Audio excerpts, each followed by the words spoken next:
Both China and the US issued their statements swiftly after new Chinese ambassador to the United States, Qin Gang, visited the US State Department to be hosted by Deputy Secretary of State Wendy Sherman. And the contrast between these two statements is perhaps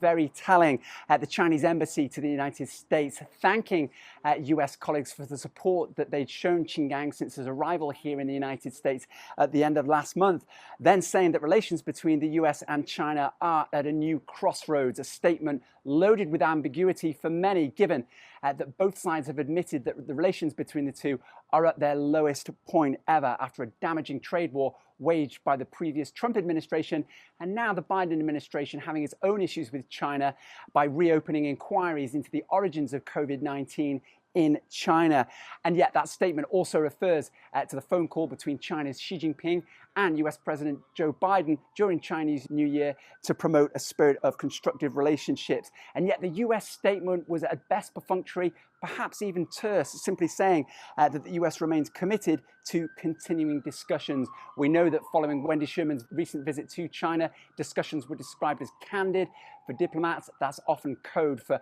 pretty much every difficult discussion being right out on the table, and often awkward discussions to follow. And yet Qin Gang, the new Chinese ambassador, has arrived here in the United States committed to trying to make a good start and promoting constructive dialogue with the US, tweeting out in the last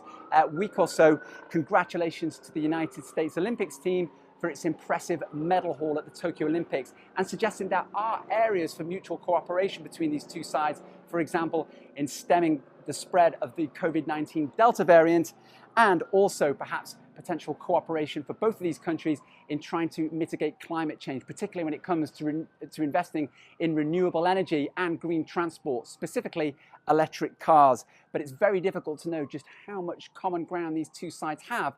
based on these early meetings. Owen Fairclough, CGTN, Washington.